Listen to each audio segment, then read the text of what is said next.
안녕하세요. 현재 서울에서 과일 가게를 운영하고 있는 40대 남성입니다. 지난날을 돌이켜보면 손에 잡지도 못할 허황된 것을 쫓은 것 같아 후회되기도 하네요. 20대 때는 성공하는 것에 집착했고 30대 때는 물질적인 것에 집착하며 어떻게든 경제적으로 성공을 해야 한다는 생각에 사로잡혀 있었으니까요. 하지만 40대가 되고 나니 이 모든 것이 허황되었다는 걸 알게 되었는걸요. 그래서 비슷하던 수준이던 친구들이 경제적으로 더 잘 나간다는 소리를 들어도 아무렇지 않게 된 것이겠지요. 이런 저에게 한 가지 취미가 있다면 그건 바로 사연 채널에서 사연자분들의 이야기를 들으며 과일을 파는 것이에요. 인간 같지 않은 못된 사람들 때문에 상처받고 괴로워하는 사연을 들을 때면 가슴이 아려오곤 합니다. 사연자분들 또한 가슴에 묻어두었던 상처를 꺼내기 위해서 수많은 시간이 걸렸겠죠. 용기를 내어 사연을 신청하신 사연자분들을 보며 저 또한 용기를 내어 오늘 아무도 몰래 숨겨두었던 상처를 고백하게 되었네요. 사연을 신청한 오늘만큼은 과일 장수가 아닌 사연자가 되어 여러분들에게 그동안 있던 이야기를 들려드리려고 합니다. 자식들은 보통 부모의 영향을 받아 비슷한 직업을 갖는다고 하는데요. 저 또한 그랬어요. 과일 장수로 일하던 아버지로 인해 어린 시절부터 트럭을 타고 다니며 전국 각지로 과일을 팔러 다녔거든요. 아버지께서는 돈을 못 버는 날이라도 꼭 아들은 저에게만큼은 따뜻한 국밥을 사주실 만큼 다정하고 가정적인 분이셨습니다. 하지만 이런 아버지의 다정함과는 별개로 저희 가족은 참 가난하게 살았네요. 아무리 과일을 싼 값에 내놓는다고 해도 트럭 여기저기에 굴러다녀 상태가 좋지 못한 과일이 잘 팔리는 건 가물에 콩이 나듯 드문 일이었으니까요. 그래서 어머니께서는 부족한 생활비를 메꾸기 위해 열심히 부업을 하며 일을 하셨죠. 부잣집에 일손을 돕거나 김장을 하면서 말이에요.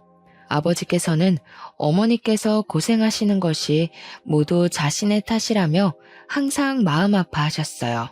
부르튼 어머니의 손을 볼 때면 눈물을 흘리시기도 했고요. 그렇다고 해서 어머니가 아버지와 결혼한 자신의 신세를 후회하거나 아버지를 원망하는 일은 없었습니다. 어머니께서도 늘 다정하고 가정에 헌신하는 아버지를 깊이 사랑했거든요. 따뜻하고 정이 많은 아버지와 그런 아버지를 마음 깊이 사랑하는 어머니 덕분에 저희 가족은 가난해도 화목할 수 있었는걸요. 하지만 가난은 이러한 소소한 행복을 누릴 기회조차 앗아가 버리더군요. 저희 가족에게서 제일 소중한 것을 빼앗아 가면서 말이에요. 경찰의 눈을 피해 과일을 팔던 아버지께서 단속을 피하려 무리하게 운전을 하시던 도중 교통사고를 당해 그만 그대로 눈을 감고 만 것이었죠. 아무런 예고 없이 들이닥친 아버지의 부재는 저희 가족의 삶을 송두리째 흔들기 충분했어요. 하지만 인정도 없는 가난은 아버지의 부재를 슬퍼할 겨를도 주지 않았습니다. 있는 돈 없는 돈을 털어 진행한 아버지의 장례식이 끝난 후 집으로는 수많은 독촉장이 날아왔는데요. 아버지의 빈자리에 제일 슬퍼하던 어머니께서는 그 독촉장들을 보신 후부터는 한 방울의 눈물도 흘리지 않으시더군요. 대신 두 손을 걷어붙이고 일을 하기 시작하셨죠.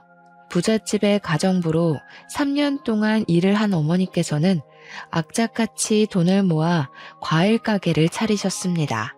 어머니께서는 아버지의 사고 이후 죽이 되던 밥이 되던 가게를 차려야겠다고 결심을 하셨거든요.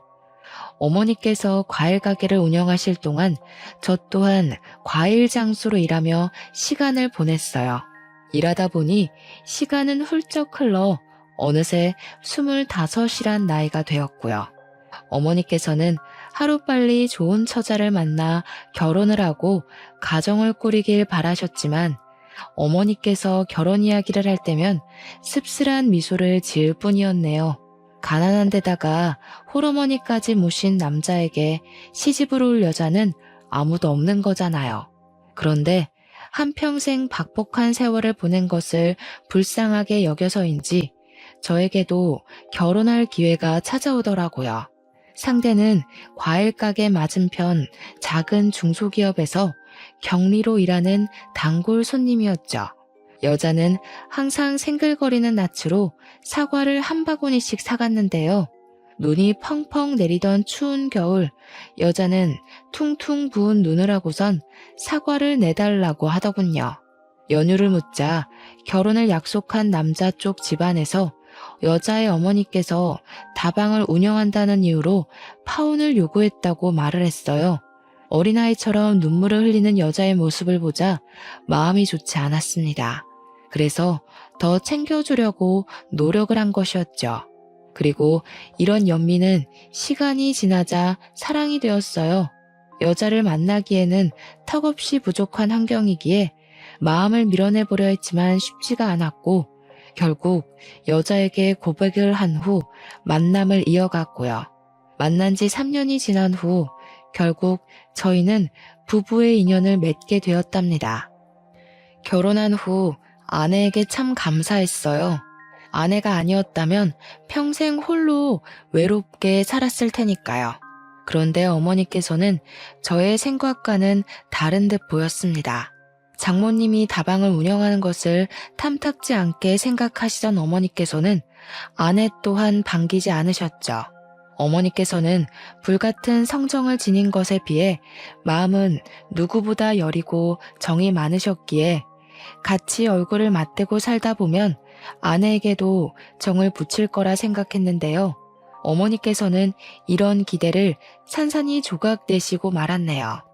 잘해보려 노력하는 아내의 모습을 볼 때면 아내의 안 좋은 점을 찾기 위해 두 눈을 부릅뜨셨으니까요. 어디 결혼까지 한 여자가 해프게 웃음을 흘리고 다녀? 어머니, 그게 무슨 말씀이세요? 물건 파는 장사꾼 입장에서 손님한테 과일만 내드릴 수도 없는 일이잖아요. 어머니께서 더 잘 아시면서. 그냥 매번 저희 가게에서 과일 사가시는 게 감사해서 사과 하나 더 넣어드린 것 뿐이에요. 아이고, 말이나 못하면 온 동네 남정네들 한 실실 웃음이나 흘리고 다니는 주제에 어디 시애미한테 큰 소리야? 그냥 두면 우리 아들 두고 바람 피울 게 뻔한데 이런 식으로 다른 남자들한테 한눈 팔고 다닐 거면 당장 이혼해라. 멀쩡한 우리 아들 고생시키지 말고. 어머니, 아무리 제가 마음에 안 드셔도 그렇지 어떻게 결혼한 지 1년도 안 된 며느리한테 이혼하란 말씀을 하실 수가 있으세요? 참나, 애비도 없이 웃음 팔고 다니는 애미랑 둘이 살았다길래 눈칫밥 몇 번 먹여주면 제 발로 떨어져 나갈 줄 알았는데 너도 참 독하구나. 그러니까 멍청한 척 순진한 척 떨면서 세상 물정 모르는 순진한 우리 아들을 깨웠겠지. 좋다. 못 알아먹는 것 같으니 내가 친히 알려주마. 난 더럽게 서방 아닌 남자들 주머니에서 나온 돈으로 먹고 사는 네 애미도 그런 돈으로 먹고 자란 너도 아주 치가 떨리도록 싫다. 우리 아들 생각해서 참으려고 해도 다른 사내들 떼탄 니까지 께 우리 아들이랑 한 이불 덮고 잔다고 생각하면 우라통이 터져서 살 수가 없어. 남이 건네준 돈으로 먹고 산 건 저희 엄마나 어머니나 별반 다를 게 없는 거 아닌가요? 어머니도 과일 산다는 사람 남자 여자 가려서 파시는 거 아니잖아요. 아무리 우진 씨가 좋다고 해도 어머니께서 자꾸 이런 식으로 중간에 회방 놓으시고 못 살게 구시면 저도 어쩔 수가 없죠. 이런 식이면 어머니 안 보고 살겠습니다. 남자의 눈 돌아간 것 치고 시애미 대접 제대로 하는 것이 없지. 네가 아주 시애미 얼굴에 먹칠을 제대로 하는구나. 아내 또한 어머니 못지않은 괄괄한 성격을 가지고 있었기에 어머니와 아내의 사이는 회복할 기미를 보이지 않았고 결국 제가 나서서 두 사람 사이에 끼어들 수밖에 없었습니다. 어머니께서는 애미도 버린 매정한 놈이라며 서운해하셨지만 이제는 한 가정의 가장이 되었기에 어쩔 수가 없었죠. 그 후 아내는 과일 가게에서 일하는 것을 그만두고 가정주부로 사는 생활을 시작하게 되었어요. 다달이 나가는 생활비를 생각하면 맞벌이를 하는 것이 맞았지만 차마 아내에게 맞벌이 하자는 말을 꺼내지는 못하겠더군요. 그동안 마음고생으로 힘들었을 아내를 편히 쉬게 해주고 싶었거든요. 그래서 더 열심히 일한 것이고요. 가게의 문을 열고 과일을 파는 것만으로는 한계가 있었기에 가게의 문을 닫은 밤이면 근처 아파트 단지에 전단지를 돌리며 돈을 벌기 위해 노력했죠. 어휴, 장사하는 집에는 사람이 잘 들어와야 가게도 번창하고 돈도 잘 버는 건데 장사도 영 시원찮은 게 아무래도 근본도 없는 저 몹쓸 것이 안방을 치고 있어서인 듯 싶구나. 제발 이상한 거로 끼워 맞추지 좀 마세요. 바로 앞에 대형마트 생겨서 그런 걸 왜 집에 있는 험한 사람 탓으로 돌리세요? 이제 그만하실 때도 됐잖아요.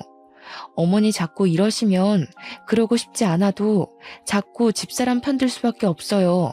그러니까 이제 집사람 흉보는 건 그만두세요. 좋게 생각하려고 해도 상황이 요 모양 요 꼴로 돌아가는데 어떻게 흉을 안 봐? 제발 지마폭에 쌓여있지 말고 현실을 좀 봐라. 네 쳐들어오고 나서 장사가 잘 되는 날이 있나 없나. 가게에 들어오는 손님이라고는 똥이나 싸지르는 똥파리뿐이니 좋게 생각할 수가 있어야지. 어머니께서는 대형마트가 들어와 가게에 장사가 안 되는 것을 아내의 탓으로 돌리시더군요. 계속해서 아내를 안 좋게 생각하시는 어머니로 인해 자연스럽게 아내의 편을 들 수밖에 없었고요. 처음 몇 번은 어머니와 아내 사이를 회복하기 위해 노력하기도 했지만 그럴 때마다 어머니께서는 아내에게 홀려 이상한 수를 쓴다고 나무라셨기에 어쩔 수가 없었어요. 그리고 곧이어 점점 줄어드는 가게 매출로 인해 어머니와 아내의 사이에 소홀해질 수밖에 없었죠. 과일 가게를 살려보기 위해 과일을 반값에 내놓아 보기도 하고 덤으로 다른 과일을 손님들에게 끼워드리기도 했지만 품질이나 가격 모든 면에서 대형마트를 따라갈 수는 없었기에 손님들의 발길은 점점 끊길 수밖에 없었네요. 하락세에 가까운 수입에 얼마 후 10년간 이어오던 가게 문을 닫을 수밖에 없었고요. 가게를 접은 후에는 공사판 막노동 일이며 대리운전 같은 일을 가리지 않고 했지만 임금이 적다 보니 생활비를 하기도 빠듯하더군요. 그러던 중 귀농을 해 농사를 시작했다는 친구의 이야기를 듣게 되었죠. 친구의 이야기를 듣다 보니 저의 성향이나 여러 가지를 생각하니 시골에 내려가 농사를 짓는 것이 더 이득이겠더라고요. 아내 또한 시골에 내려가는 것을 승낙했어요. 서울에서 살아남기 위해 별다른 뾰족한 수가 없었기에 어머니 또한 수박 농사를 짓는 것을 허락하셨는걸요. 어머니께서도 함께 시골로 내려가 농사를 지으면 좋았겠지만 무릎이 안 좋으신 어머니께서는 병원으로 가며 치료를 받으셔야 했기에 저희 부부만 시골에 내려가기로 했죠. 서울에서의 생활을 청산하고 시골에 내려갔을 때만 하더라도 아내는 시골에 내려온 것을 후회한다며 한숨을 푹푹 쉬었어요. 끝없이 이어진 밭에서 수박 농사를 지을 자신이 없다면서요. 아내는 서울로 돌아가고 싶다 말했지만 이상하게 저는 넓게 펼쳐진 땅을 볼 때면 기분이 좋더라고요. 아마도 다시 일어날 수 있는 희망이라는 생각 때문이었겠죠. 마을의 젊은 사람들이 이사를 와서인지 주민분들은 저희 부부를 도와주기 위해 참 많이 노력하시더군요. 그 덕분에 저는 여기저기 돌풀이가 널브러졌던 땅을 돈 한 푼 들이지 않고 가꿀 수 있었는걸요. 밭을 갈고 인부들을 모아 농사 지을 준비를 하자 아내 또한 열심히 노력하는 모습에 감동을 받아서인지 일손을 도와주고 새참을 챙겨주는 등 도와주려 노력을 많이 했습니다. 참 고마웠어요. 부족한 형편인 것을 이해해 줄 뿐만 아니라 언제나 저의 뜻을 믿고 지지해 주었으니까요. 그리고 이런 아내의 내조와 저의 노력 덕분인지 더할 나위 없는 풍년이 찾아오고 수박 농사는 성공하게 되었죠. 농사를 시작한 지 불과 1년 만에 일어난 일이었습니다. 제가 재배한 수박은 지역에서도 품질 좋기로 소문나 부르는 것이 값일 정도로 비싸게 팔렸는데요. 이 덕분에 과일 가게를 운영할 때와는 비교도 안 될 만큼 많은 이익을 거둘 수 있었네요. 경제적으로 나아진 후 그동안 고생한 어머니에게도 잘해드리려 노력을 했습니다. 어머니께서는 필요 없다 말씀을 하셨지만 생애 처음 시설 좋은 아파트에 입주를 하시니 입에 귀가 걸릴 정도로 한박 웃음을 지으시더군요. 더불어 경제적으로 안정이 된 후에는 어머니와 아내의 고부 갈등 또한 전과는 비교할 수 없을 정도로 나아졌어요. 웃는 낯으로 잘 지내는 어머니와 아내의 모습을 볼 때면 마음이 뭉클해졌죠. 드디어 한 가족이 된 거잖아요. 경제적으로도 가정적으로도 안정이 된 후 저희 부부는 아이를 가지기 위해 노력했습니다. 저희 부부 둘 다 시기가 안 좋아 미뤘을 뿐 아이를 참 좋아했거든요. 하지만 세상 일이 모두 마음처럼 되지 않듯이 저희 부부에게는 아이 문제가 그렇더라고요. 자연 임신에 실패한 뒤 여러 번 시험관 수술을 진행했지만 임신이 되지 않을 뿐더러 아내의 몸은 날로 쇠약해져만 갔죠. 실패를 거듭해 갈수록 아내는 몸뿐만 아니라 마음까지 지쳐가는 것 같았어요. 결국 아내의 건강을 위해 아이를 포기하기 결심을 했고요. 아이를 포기한 후 저희 부부는 전국 각지의 여행을 다니며 아픔을 이겨내기 위해 노력했습니다. 다행히 물 좋고 산 좋은 곳을 찾아다녀서인지 아내의 건강은 나날이 좋아져 갔죠. 몸뿐만 아니라 마음까지도요. 주위의 몇몇 사람들은 결혼을 한 횟수가 오래될수록 아내와 사이가 안 좋아진다고 했지만 저희 부부는 그 반대였습니다. 결혼을 한 지 7년이란 세월이 흘렀지만 여전히 서로 사랑하고 존중했으니까요. 항상 제일 가까운 곳에서 응원해주고 힘을 써주는 아내 덕분에 행복하기만 했고요. 저희 부부는 한 달에 한 번 제주도로 여행을 떠났는데요. 제주도 여행을 예약하고 얼마 안 돼 아내는 제주도 여행을 미루자고 말을 꺼냈네요. 다리가 다친 장모님의 병간호를 해야 한다면서요. 몸이 불편한 장모님을 두고 여행을 가봤자 마음이 편하지 않을 게 뻔했기에 바로 제주도 여행을 취소했죠. 그런데 장모님이 우리 집에 오신 후 한 가지 문제가 발생했습니다. 다리에 있던 깁스를 푼 후에도 장모님께서는 도통 저희 집에서 나갈 생각을 안 하신다는 것이었죠. 일주일이나 길어도 한 달이면 댁으로 돌아가실 거라 생각했지만 장모님은 그대로 석 달이 지나도록 저희 집에 눌러앉아 생활하셨어요. 물론 장모님께서 조용히 요양하실 목적으로 오셨다면 상관이 없었지만 장모님께서 도리어 자신의 친구들을 불러 밤이고 낮이고 술판을 벌이셨죠. 일찍 잠자리에 들고 꼭두 새벽에 일어나 일할 준비를 하는 저에게 이런 장모님의 행동은 치명적이었고요. 차마 장모님에게 대놓고 말할 수가 없어 아내에게 은근히 눈치를 주었는데요. 처음 몇 번은 사과하며 중재를 하려던 아내조차 시간이 지나자 미안한 신용은커녕 적반하장으로 나오며 오히려 저를 나무랐어요. 당신 참 너무하다. 우리 엄마가 평생 집에 있겠다는 것도 아닌데 그깟 술상 버리는 게 뭐가 어떻다고 자꾸 눈치를 줘? 처음에는 하늘의 별이라도 따줄 것처럼 굴더니 이제 결혼한 지 수십 년도 더 지났다 이거야? 갑자기 그 얘기가 왜 나와? 내가 뭘 어쨌다고. 그게 아니면 갑자기 우리 엄마 내쫓으려는 이유가 뭔데? 이런 대우받을 줄 알았으면 처음부터 결혼도 안 하는 건데. 당신 솔직히 말해봐. 겉으로는 직업에 귀천이 없다. 우리 엄마 직업 이해한다. 말은 그렇게 해도 속으로는 어머니랑 똑같이 다방 차린 우리 엄마 욕하면서 다 늙어서 웃음이나 실실 파는 여팻네라고 생각하는 거지? 아니라고 잡았대도 당신 얼굴에 다 쓰여 있어. 우리 엄마 무시한다고. 우리 엄마한테 어떻게 그럴 수 있어? 내가 언제 장모님을 무시했다고 그래? 당신이야말로 장모님 생각하는 거 반만이라도 나한테 써봐. 나 수박 농사 시작한 후로 길어야 하루에 5시간 자면서 버텨 돈 벌어야 하니까.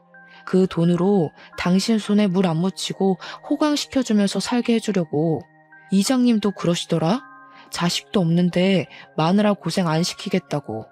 새참도 알아서 해결하고 일도 소처럼 하는 건 이 동네에서 나밖에 없다고. 어떻게 다른 사람도 다 하는 걸 제일 옆에 있는 당신이 몰라?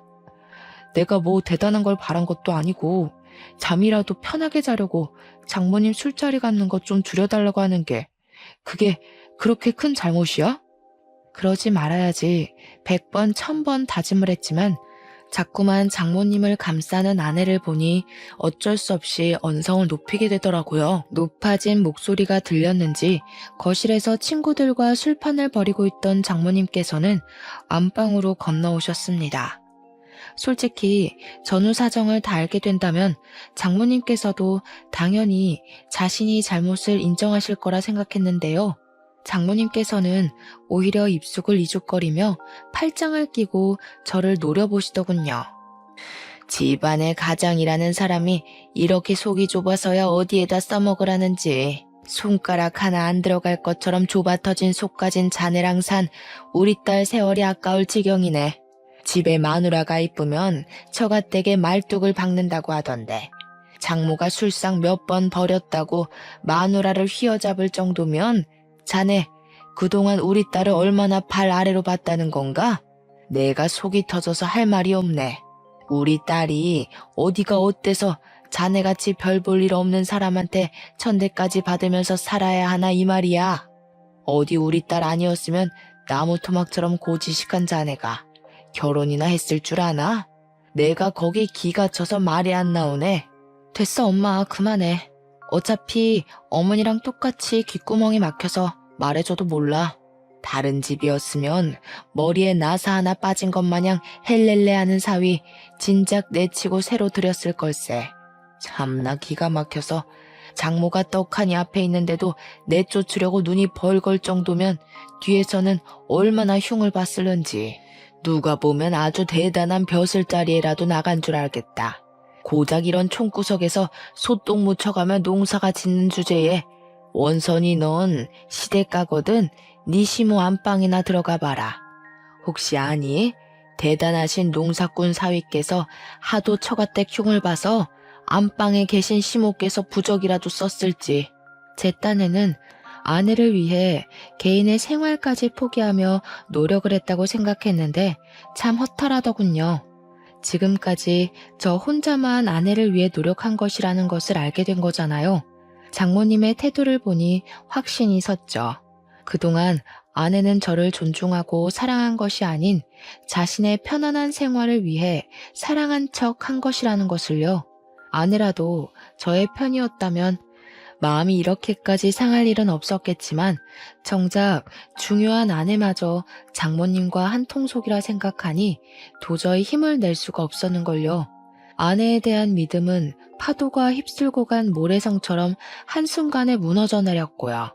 너무 큰 충격을 받아서인지 그 후에는 아무리 장모님이 큰 소리로 떠들며 사람들과 술잔을 부딪혀도 신경조차 쓰이지 않았네요. 신경조차 쓰지 않자 장모님은 물 만난 고기처럼 날뛰며 더 많은 사람을 집으로 불러 술판을 벌였고요. 그런데 장모님이 활기를 칠 동안 사건이 일어나고 말았죠. 감기 기운으로 몸이 좋지 않아 평소보다 일찍 귀가를 했을 때였습니다. 그날도 다른 날과 마찬가지로 장모님께서는 사람들을 불러 모아 왁자지껄하게 떠들며 술판을 벌이고 있었어요. 거하게 취한 장모님은 평소보다 일찍 귀가한 저에게 시비를 거시더라고요.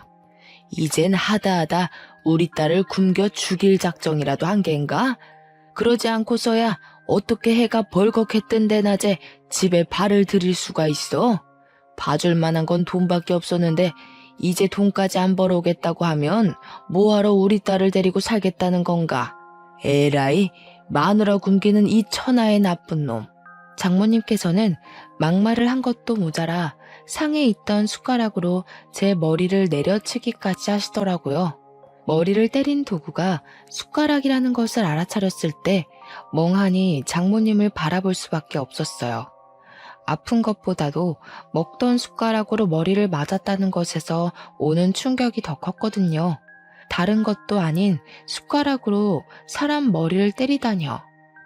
울분으로 몸을 떠는 찰나 머리채가 잡힌 장모님께서는 곧바로 바닥에 내팽겨쳐졌습니다. 장모님을 응징한 사람은 다름 아닌 저희 어머니였죠. 어디 감히 그 더러운 숟가락을 올려? 다른 남자가 내다 버린 헌시짝 같은 걸 며느리라고 귀히 여겨줬더니 은혜를 이런 식으로 갚아?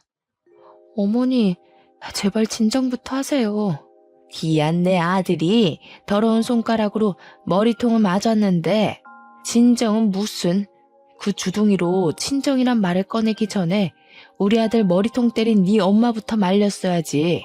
시애미한테 바락바락 대들던 상황은 다 어디에 두고 제 남편을 맞는 꼴을 그냥 보고만 있어?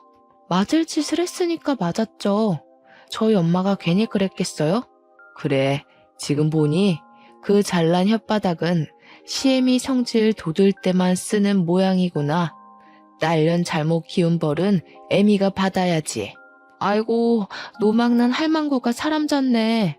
아내의 말에 열이 받을 대로 받은 어머니께서는 바로 바닥에 쓰러진 장모님의 멱살을 들어 올리시더군요. 한 번만 더 내 아들 괴롭혔다가는 국물도 없을 줄 알아 이 옆에 내야. 알았어?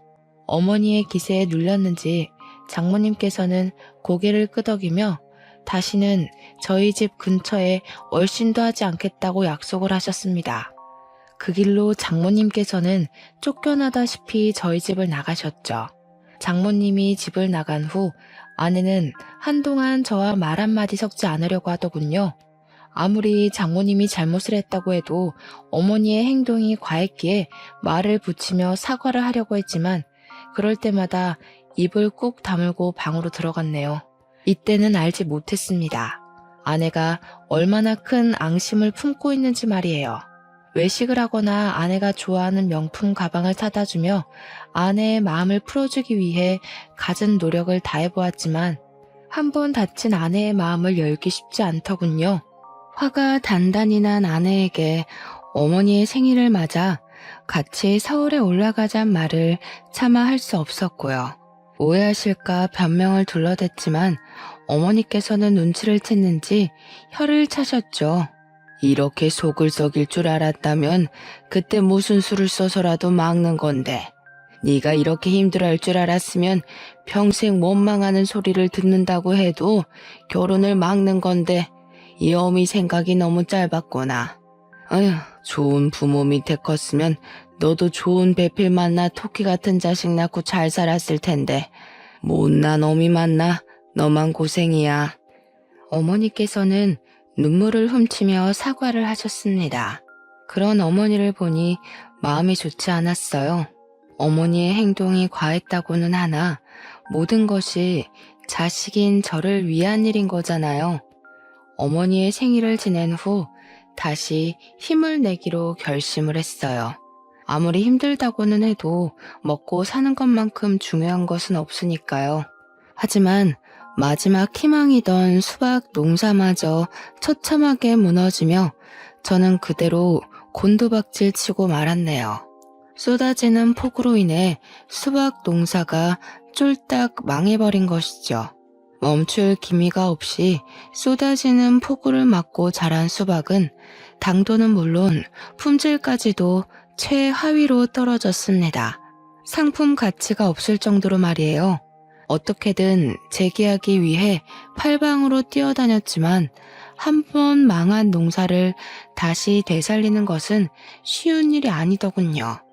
대출까지 끌었으며 버텨보려 했지만 모든 것은 물거품처럼 한순간에 무너지고 말았어요. 결국 저는 잔뜩 늘어난 빚만 가지고 수박 농사를 포기해야 했고요. 경제적으로 무너지고 난 후 아내는 툭하면 돈 이야기를 걸고 넘어지며 시비를 걸었습니다. 다른 농사꾼들의 밭일을 도우며 어떻게든 아내만큼은 편히 살게 해주려 애를 썼지만 아내의 눈에 그런 정성은 보이지 않는 듯 싶었죠. 그러다 보니 고된 일이 끝난 후 자연스럽게 술을 마시게 되더군요. 그리고 거하게 취한 밤 어머니에게 전화를 걸었는데요. 정작 전화를 받은 것은 어머니의 가장 친한 친구였습니다. 아이고 우진아, 이 일을 어쩌면 좋으냐. 네 엄마가 쓰러졌어. 이놈아, 당장 서울로 올라와라. 근데 어머니가 쓰러지시다뇨. 그게 무슨 말씀이세요? 어머니가 어디 다치시기라도 했다는 말씀이세요? 조금 다쳤으면 네 엄마가 전화를 받았겠지. 네 엄마 바로 수술 들어가야 한다니까 당장 달려와라. 큰 수술 앞뒀는데 아들 녀석이 엄마 옆에 있어줘야지. 전화를 끊자마자 어떻게 택시를 잡았는지조차 모를 정도로 급하게 택시를 타고 서울로 올라갔습니다. 수술해야 한다는 말을 들었을 때는 가슴이 철렁 내려앉았고요. 병원에 도착한 후 곧장 어머니에게 전화를 걸자 어머니께서는 뇌졸중으로 쓰러지셨다고 하더군요. 하염없이 수술실 앞을 기다리자 불안함을 감출 수가 없었습니다. 수술이 끝난 후 의사가 말하길 쓰러진 후 바로 병원으로 온 덕분에 후유증이 없을 거라 말했지만 그래도 안심이 되질 않더군요. 어머니가 쓰러진 것이 모두 그동안 무심했던 스스로 때문에 일어난 일 같았거든요. 수술이 끝난 후 어머니께서 혼자서 거동을 할 수 없으셨기에 집으로 모시려고 했는데요. 사정을 말하자 아내는 기가 차다는 듯이 콧방귀를 뀌며 어머니를 본가로 모시는 것을 절대 반대했는걸요. 어머니가 우리 엄마한테 어떻게 했는지 벌써 잊었어? 아무리 마음에 안 든다고 해도 사돈 머리채를 잡는 시모가 세상에 천지 어디 있어? 우리 엄마 머리채 잡을 정도였으면 이런 상황에서 혼자 살 각오 정도는 하고 덤벼드신 거 아니겠어? 난 죽어도 어머니 못 모시겠으니까 정 어머니를 모시고 싶거든 당신이 어머니 집 들어가서 병시종을 들던 요양병원을 가든 알아서 해. 차라리 못된 며느리 하면 됐지. 늙고 병든 어머니 수발 들으면서 착한 며느리 칭호받고 싶지는 않아. 알았어. 당신 뜻이 그렇다면 내가 서울에서 어머니 모시고 있을게. 당신이 한 말 톡톡히 지켜. 나중에 가서 불쌍한 우리 엄마 운운하면서 합가하자고 하지 말고. 아내의 반대에 어쩔 수 없이 서울에서 어머니를 모시게 되었습니다. 일하는 빈 시간에는 어머니의 친구분께서 집으로 와주셨기에 마음 편히 일할 수 있었죠. 다행히도 어머니의 상태는 나날이 좋아졌어요. 초기에 수술을 한 것과 재활치료를 꾸준히 받은 것이 컸죠. 어머니께서 상태가 나날이 좋아져 일상적인 생활을 할 수 있을 만큼 몸이 회복되었을 때쯤 시골집을 팔아 빚을 청산할 생각이었는데요. 어머니께서는 극구 사양을 하시며 자신의 낡은 빌라를 팔아 빚을 갚는 데 보탬을 해주셨네요. 자신은 반지하에 가도 상관이 없다면서요. 희생만 하고 살았던 어머니였기에 참 가슴이 먹먹하더군요. 아무리 어머니라 할지라도 개인의 인생이 있을 텐데 어머니께서는 언제나 자신의 인생을 살기보다 자식을 위해 사셨으니까요. 그래서 아내를 설득해보기로 마음먹었고요. 합가하기 위해서가 아니라 아내와 어머니의 사이를 회복시키기 위해서였습니다. 그런데 아내는 어머니를 보자마자 기겁을 하며 소리를 질렀어요. 당신 도대체 무슨 생각이야? 내가 한 말 잊었어? 다시는 어머니랑 얼굴 맞대고 싶지 않다니까? 내가 왜 우리 엄마 머리채까지 잡은 당신 엄마랑 부딪히고 살아야 하는데 내가 말했지. 저 말하는 꼬락서니 좀 봐라. 아주 지혜미를 쏙 빼닮았구나. 아무리 핏줄은 닮은다지만 아주 못된 것만 쏙 빼닮았어. 어디 그 못된 피는 대대로 물려주기라도 한다던? 어머니가 하실 말씀은 아니죠. 위아래도 없이 사돈 머리채도 잡으시는 분이 못된 피를 운운하다뇨. 제가 나쁜 피를 물려받았으면 어머님 아들은 어머님한테 줄줄이 망하는 피만 물려받았겠네요. 이 사람 매번 한 일마다 망하는 걸 보면 그래, 네가 언젠가는 그럴 줄 알았어. 우리 아들 주머니에서 돈이 떨어지니까 드디어 네가 기어코 본성을 드러내는구나. 에라이 이 못된 년. 네 애미처럼 똑같이 벌 받아봐라. 어머니, 지금 뭐 하시는 거예요? 어머니, 도대체 왜 이러세요? 어머니께서는 이성을 잃고 아내에게 달려들어 또다시 머리채를 잡으셨습니다. 뒤이어 어머니를 말렸지만 이미 어머니의 손에는 아내의 머리카락 뭉텅이가 잡혀 있었어요. 자신의 머리가 빠진 것을 본 아내는 기겁하며 짐을 챙겨 현관문으로 나섰고요. 황급히 아내를 붙잡아 보았지만 공포에 질린 아내는 잡는 손길을 뿌리쳤죠. 이거 놔. 당신 못 봤어? 어머니 손에 뽑힌 내 머리카락. 이대로 가다간 어머님이 내 머리채가 아니라 내 머리까지 뽑을 텐데 무서워서 내가 어떻게 살아. 내가 어머니 대신 사과할게. 우리 이러지 말고 말로 하자. 제발 이러지 마.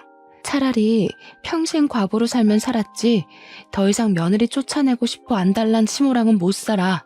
붙잡으려 했지만 아내는 이미 집을 나간 후였습니다. 아내와 갈등이 있기는 했지만 이혼할 생각은 죽어도 없었기에 아내의 행적을 수소문하기 시작했죠. 하지만 이미 아내 주변 사람들은 입을 맞춘 듯 하나같이 아내의 행방에 대한 귀뜸조차 해주지 않더군요. 장모님은 두말할 것도 없었고요. 내가 왜 자네한테 우리 딸내미 행적을 알려줘야 하나? 아직도 자네 엄마한테 머리채 잡힌 것만 생각하면 내가 하도 억울해서 자다가도 벌떡벌떡 일어나 냉수를 들이켜내. 그것도 모자라 귀한 내 딸 머리채까지 잡아놓고 뭐? 어디 있는지를 알려줘? 정 자네 처가 보고 싶으면 법원이 나오게. 장모님의 말처럼 아내는 얼마 안 가 이혼 소송을 걸어왔습니다. 아내를 보며 이야기를 나누고 싶었지만 그 어디에서도 아내를 만날 수 없었기에 저는 급하게 변호사를 선임할 수밖에 없었는걸요. 그리고 제가 아내를 만난 곳은 결국 법원이 되었죠. 확고하게 이혼 생각이 있는 아내와 달리 저는 가정을 지키고자 이혼을 거부했는데요. 아내는 혼인 기간 내내 고부 갈등을 겪은 것과 경제적으로 무능한 저로 인해 겪은 스트레스를 내세우며 이혼을 요구하더군요. 더불어 아내는 어머니에게 머리채를 잡힌 것을 주장했기에 이혼은 저에게 점점 더 불리한 상황으로 치닫게 되었어요.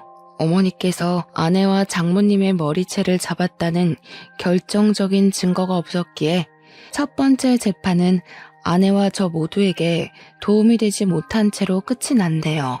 그 후 저는 변호사와 함께 두 번째 재판을 준비해야 했어요. 조사 과정 기간만도 4, 5개월이었기에 그동안 어떻게든 아내의 마음을 돌려보겠다고 다짐을 했습니다. 하지만 앞선 마음과는 달리 아내는 아예 만날 기회조차 주지 않았을 뿐더러 계속 장모님 댁을 찾아가자 장모님께서는 스토킹범으로 신고를 한 것이었죠. 경찰서를 찾아온 어머니께서는 목 놓아 오열하시며 바닥에 쓰러지셨어요. 아이고 이 모자란 놈아, 그 못 쓸 것이 어떻게 했길래 잊질 못하고 이런 몹쓸 짓을 벌여. 네 눈에는 집 나간 처만 보이고 다 늙어서 아들 하나만 보고 사는 애미는 보이지도 않는 거야 이놈아. 세상에 널린 게 여잔데 이제 그만 잊고 새 출발하자. 좋은 여자는 얼마든지 다시 만날 수 있어. 계속해서 아내를 설득하고 싶었지만 몸과 마음 모두 하나밖에 없는 아들로 인해 쇠약해진 어머니를 더 이상 괴롭히고 싶지 않았어요. 그래서 마지막 지푸라기라도 잡는 심정으로 변호사를 통해 부부 상담을 요청했습니다. 일말의 희망을 품고 간 자리였지만 아내는 출석조차 하지 않았기에 더 이상 아내를 붙잡고 있으면 안 되겠다 생각을 하게 되었네요. 아무리 사랑하는 마음이 있다고 해도 마음이 떠난 사람을 붙잡고 늘어질 수는 없는 거잖아요. 하지만 아내에 대한 마음을 덜어내는 것은 쉽지 않은 일이었습니다. 그래서 더더욱 이를 찾아다니며 바쁜 나날을 보내기 위해 힘을 썼어요. 처음에는 절대로 아내를 잊을 수 없을 것 같았지만 바쁜 나날을 보내다 보니 금세 아내에 대한 마음을 덜어낼 수 있더군요. 비록 아주 조금이었지만 그마저도 참 감사했죠. 아내가 덜어진 만큼 더 열심히 살아야겠다고 생각을 하게 됐거든요. 그런데 이런 이유는 얼마 가지 않았네요. 어머니의 행동이 이상해지기 시작했으니까요. 평소 핸드폰을 귀찮게 여기시던 어머니께서는 언젠가부터 핸드폰을 분신처럼 가지고 다니며 집착을 하셨어요. 그 모습이 참 이상했죠. 핸드폰에 스치기만 해도 어머니께서는 예민하게 반응하셨는걸요. 이런 어머니의 행동을 옆에서 지켜보고 있자니 덜컥 겁이 났습니다. 어머니께서 보이스피싱이라도 당한 게 아닌가 하는 걱정 때문이었어요. 핸드폰을 확인하려 했지만 어머니께서는 핸드폰을 항시 자신의 몸에 핸드폰을 지니고 계셨기에 확인을 하는 것 또한 쉽지 않았죠. 걱정이 나날이 깊어지던 중 어머니께서는 모른 번호로 걸려온 전화를 받으시더군요. 안방에 문까지 걸어 잠그고 말이에요. 통화가 끝난 후 어머니께서는 급하게 집을 나서셨어요. 저는 조용히 그 뒤를 밟았고요. 자차를 타고 가면 들킬 수도 있기에 허겁지겁 택시를 불러 앞질러 차를 탄 어머니의 뒤를 따랐습니다. 한참을 달리고 나니 어머니께서는 고급 주택가가 모인 곳에서 내리셨고 저는 근처에 세워진 차에 몸을 숨기고 어머니를 지켜보았죠. 몇 분이 지났을까? 고급 주택의 문이 열리고 어머니를 괴롭히던 사람이 모습을 드러냈는데요. 주인공의 얼굴을 확인 후 심장 소리가 빨라지며 입에서는 악소리가 나올 정도로 놀랄 수밖에 없었어요. 지금까지 어머니를 괴롭혔던 사람은 다른 누구도 아닌 아내였으니까요. 튀어나오려는 비명을 간신히 손으로 막으며 어머니와 아내의 행동에 주의를 기울였죠. 이해가 가질 않았습니다. 아내의 친정 형편이 잘 사는 것도 아니었고 그렇다고 아내의 능력이 뛰어난 것도 아니었기에 의문일 수밖에 없었네요. 아내는 전문 대학교를 졸업하고 작은 중소기업의 경리로 일하던 것이 전부였으니까요. 어머니 그 정도 연기로 되겠어요? 하려면 제대로 하셔야죠. 제가 말씀드렸잖아요. 확실하게 해야 된다고. 아내는 어머니를 하대하는 것이 자연스러워 보였습니다. 어머니께서는 아내 앞에 잔뜩 주눅이 들어있었고요. 그런 모습을 보고 있자니 당장 뛰쳐나가 연유를 묻고 싶었지만 이대로 나갔다간 덜미를 찾기는커녕 본전도 못 찾을 게 뻔한 거잖아요. 아이고 미안하다. 늙은이가 능력이 부족해서 내가 어떻게든 잘해볼 테니까 너무 염려하지 말고 몸조리 잘하고 있어라. 어머니가 연기를 이따위로 하는데 제가 어떻게 마음 편히 몸조리 하겠어요? 화병 나서 몸져 눕지만 않으면 다행이지. 계속 이대로 했다간 어머니 좋은 국물도 없을 줄 아세요? 아이고, 제발 이 늙은이 정성을 봐서라도 좀 봐주렴. 너 아니면 나랑 우리 아들은 이대로 망해서 죽을지도 모른다 이거. 멀미를 잡기 위해 참으려 했지만 어머니가 찬 땅바닥에 무릎을 꿇고 있는 것을 보자 도저히 참을 수가 없었습니다. 뛰쳐나가 어머니를 일으키자 아내와 어머니 모두 경악을 하며 소스라치게 놀라더군요. 어머니, 갑자기 왜 이러시는 거예요? 이 사람 앞에 무릎을 꿇다뇨? 보아하니 이미 눈치챈 것 같은데 좋아. 그동안의 정을 생각해서 말해줄게. 나 임신했어. 임신이라고? 아니 그럼 홀몸도 아닌데 왜 그렇게 나랑 이혼하고 싶어서 안달을 부린 거야? 내가 당신이랑 사이에서 나올 아기를 얼마나 기대했는데 어떻게 나랑 한마디 상의도 없이 어머니가 장모님 머리채 잡아서 어머니가 당신을 미워해서 그래서 이혼하자고 한 거야? 그것 때문에 지금 이렇게 무릎도 안 좋은 어머니를 바닥에 꿀리고 이혼까지 하면서 복수라도 하는 거냐고. 온몸의 피가 머리로 몰리는 기분이었습니다. 그동안 아내와의 사이에서 아이를 얼마나 간절히 원했는지 제일 잘 아는 사람이 한마디 상의도 없이 이 중대한 일을 숨기고 이혼을 준비하다니요. 기가 차다 못해 어이가 없어 화조차 나지 않았죠. 제가 혼란스러워하는 동안 아내는 박장대소를 하며 팔짱을 끼웠네요. 내가 정신 나갔냐? 당신같이 돈 떨어진 사람 애를 갖게? 그리고 당신이랑 사이에서 애가 생겼으려면 진작에 생겼겠지. 결혼 생활 8년 동안 낌새조차 안 보였는데 애가 컵라면도 아니고 갑작스럽게 생긴다는 게 말이 돼? 하여간 꿈도 야무지다니까. 그럼 뱃속에 있는 애는 어떻게 설명할 건데? 다른 곳에서 씨라도 받아왔다 이거야? 맞아. 당신이랑 비교도 할 수 없을 만큼 돈 많은 사람 씨를 받았지. 이렇게 좋은 집에서 아랫사람들 누리며 호사스럽게 살 수 있었으면 진작 그 일을 만나는 건데 나한테 후회되는 게 있다면 그건 헌신같이 아무짝에도 쓸모없는 당신이랑 결혼한 거야. 당신이랑 결혼하고 나서 나도 찢어진 신발처럼 구질구질하고 너덜거리게 살 줄 알았으면 당신 같은 인간이랑 결혼하는 일은 죽어도 없었을 거라고. 그래서 구질구질한 나랑 살기 싫어서 다른 남자랑 바람이라도 피웠다 이거야? 그래. 나도 팔자 한번 바꿔보려고 뱃속에 있는 금줄 내세워 욕심 한번 내봤다. 의심이 확신이 서는 순간 비통한 마음은 어찌할 도리가 없었습니다. 정말 후회스러웠어요. 지금까지 사치만 일삼은 사람을 아내로 둔 것도 그런 아내와 결혼을 하기 위해 어머니에게 불효자가 되었던 것도 말이에요. 바람을 피운 것만으로도 100번 잘못한 일이었지만 아내는 그것도 모자라 어머니를 괴롭히기까지 했어요. 그건 절대 용서할 수 없는 일이죠. 그래서 아내에게 왜 어머니를 괴롭혔는지 묻게 된 것이고요. 그런데 아내는 제가 묻자마자 또 콧방귀를 뀌었네요. 내가 그렇게 할 일 없는 사람인 줄 알아? 다 지난 과거 가지고 늘어질 만큼 내가 한가한 사람인 줄 알아?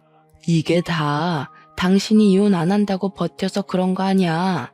당신이 이혼만 제깍제깍 했어도 이런 일은 없었잖아. 그러니까 순순히 이혼 서류에 도장 찍었으면 될 일을 이렇게 늘어지게 해서야 원. 기가 막혀서. 그럼 지금까지 이혼하자고 어머니까지 시켜서 이 난리를 피웠다는 거야? 당신이 처지 바꿔서 생각해봐. 이혼만 하면 금동아줄 잡은 애아빠랑 평생을 호요식하면서 살 수 있을 텐데 시어머니 협박하는 것 따위가 무섭겠어? 아내는 생각보다 더 무서운 사람이더군요. 자기의 사치를 위해서는 아무런 양심의 가책도 느끼지 못한 채 어머니를 괴롭힌 거잖아요. 자신의 이기심 때문에 어머니를 괴롭힌 아내를 절대 용서할 수 없었지만 아내 앞에 바짝 머리를 조아리는 어머니를 보니 자괴감과 슬픔이 동시에 밀려왔어요. 이 모든 일이 제가 무능한 탓에 일어난 일인 것 같았거든요. 어머니께서는 뭐가 그리 무서운지 어깨를 심하게 떨고 계셨습니다. 처음 보는 어머니의 모습에 이유를 묻자 어머니께서는 힘겹게 입을 열었고 충격적인 사실에 그만 이성을 잃고 말았네요. 농사일이 기울어질 때부터 아내는 파혼했던 남자와 연락을 주고받으며 외도를 한 것이었죠. 그리고 더 충격적인 것은 아내가 파혼남과 불륜을 저지르는 것을 어머니께서 두 눈으로 목격했다는 것이었어요. 파혼남은 어머니가 입원해 계신 병원의 의사였거든요. 불륜을 들킨 후 아내는 뻔뻔하게도 임신한 사실을 고백하며 저와 이혼하는 것을 도우라고 협박을 했고요. 어머니의 말을 듣고 나니 흩어져 있던 생각들이 모이며 퍼즐이 딱딱 맞춰졌습니다. 불륜한 것이 걸리게 된다면 자신의 의지대로 이혼을 할 수 없을 뿐더러 아이 또한 사실혼 관계인 저의 아이가 되기에 지금까지 이런 모략을 꾸민 것이었죠. 혼란스러워하며 손만 떨고 있자 어머니께서는 자신의 가슴을 때리며 오열을 하셨어요. 이 모든 것은 저를 위한 일이었다면서요. 이혼만 해주면 네 앞으로 남아있는 빚더미는 물론 억만금을 주겠다는데 세상에 그 제안 거절할 부모가 세상에 어디 있겠니? 어차피 망가진 인연 그냥 떠나보내주고 앞으로 일만 생각하자 오지나. 복수심 때문에 일을 그르치기에는 너무 큰 금액이잖니. 그동안 어머니께서는 대가로 받게 될 돈을 위해 아내에게 치욕스러운 모욕을 당하면서도 꿋꿋하게 연기를 하신 모양이었습니다. 파운남에게 받은 돈으로 저에게 새 삶을 살게 해주기 위해서요. 숨어있던 진실을 알아갈수록 저에게 돌아온 것은 허탈함과 후회뿐이었어요. 모든 의욕이 상실하고 나니 더 이상 부득이한 싸움을 하고 싶은 생각도 없었고요. 그래서 아내가 원하는 대로 순순히 이혼을 해주게 되었죠. 불행 중 다행이라면 파운남은 어머니와 저에게 위로금이란 명목으로 억 단위의 돈을 넘겨주었다는 것이었어요. 모든 것이 끝난 후 한동안은 폐인처럼 살았습니다. 무의식적으로 둘러본 아내의 SNS에 파운남과 함께 행복스레 찍은 사진을 올릴 때면 저도 모르는 사이 두 눈에서는 눈물이 흘러나왔고요. 그런데 그것도 잠시 평생 아내를 그리워하며 폐인처럼 지낼 수는 없다는 생각이 들었어요. 그래서 파운남이 준 돈으로 다시 장사를 시작하게 된 것이죠. 다른 장사를 하고 싶었지만 예전부터 보고 배운 것이 과일 장사밖에 없기에 결국 다른 장사를 시작하게 되었는걸요. 다행히 유동인구가 많은 곳에 터를 잡아서인지 장사가 잘 되더군요. 그 덕분에 바쁘게 살아 아내를 빨리 잊을 수 있었고요. 그런데 아내에 대한 생각을 다 잊어갈 때쯤 전화가 걸려왔습니다. 상대는 다름 아닌 아내였죠. 전화한 이유도 참 과간이었어요. 뱃속에 있는 아이가 파운남의 아이가 아닌 것이 밝혀지며 땡전 한 푼 받지 못하고 쫓겨나게 된 것이었습니다.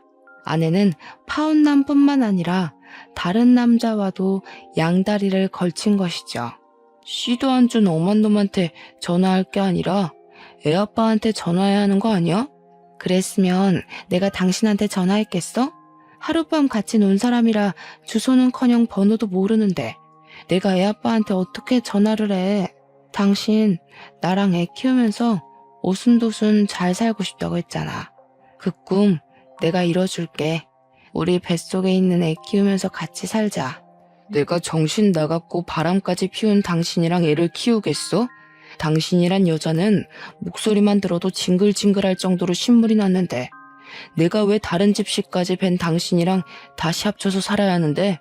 당신 소원은 헌신짝 같은 나랑 이혼하는 거였잖아. 난 이미 당신이 원하는 대로 해줬으니까 같이 애 키워줄 애아빠 구하고 싶으면 다른 데서 알아봐. 여보, 야박하게 굴지 마. 아무리 내가 잘못한 게 있다고 해도 같이 지내던 정을 생각해서 걷어줄 수는 있는 거잖아. 구구절절 앓는 소리를 하는 아내를 보니 그동안 왜 아내 같은 여자에게 목을 맸을까 하는 후회가 밀려오면서 전화를 끊게 되었습니다. 그 후 아내에게는 몇 번이나 전화가 왔지만 더 이상 아내의 전화를 받아줄 이유는 없었기에 핸드폰을 뒤집어 놓았죠. 오갈 곳이 없자 저에게 집착하는 아내를 보며 집도 과일 가게도 이사를 하길 참 잘했다는 생각이 들더라고요. 현재 저는 아내를 완전히 잊고 과일 가게를 운영하며 어머니와 잘 지내는 중이에요. 간간히 다른 번호로 연락이 오는 걸 보니 아내는 여전히 잘 지내지 못하는 것 같아요. 전에 듣기론 아내 아이와 함께 물 새는 반지하에서 산다고 하더군요. 아내 같은 여자를 엄마로 둔 아이가 불쌍하기는 하지만 도와준다면 또다시 아내와 엮일 것이 뻔하기에 모른 척할 수밖에 없는걸요. 사정을 알고 있는 주위 사람들은 아내에 대해 험담을 하는데요. 그렇다고 아내와 함께 지냈던 시간을 후회하지는 않습니다. 아내와 지낸 시간 덕분에 저는 인생에서 도움이 되지 못하는 사람을 거를 수 있었고 더 성장할 수 있었으니까요. 더불어 항상 곁에 있어주신 어머니에게 감사함을 느끼는 중이에요. 현재 과거의 저처럼 몹쓸 사람으로 힘겨운 일을 겪고 계신 시청자분들이 계신다면 복수를 위해서라도 꿋꿋하게 자신의 자리를 지키며 살아가시기 바라겠습니다. 내가 성공해 잘 사는 것, 그것이 제일 큰 복수이니까요. 그럼 시청자분들에게 고개를 숙이며 오늘 사연 마무리 짓도록 할게요. 사연을 시청해주신 시청자분들 진심으로 감사드립니다. 늘 행복하세요.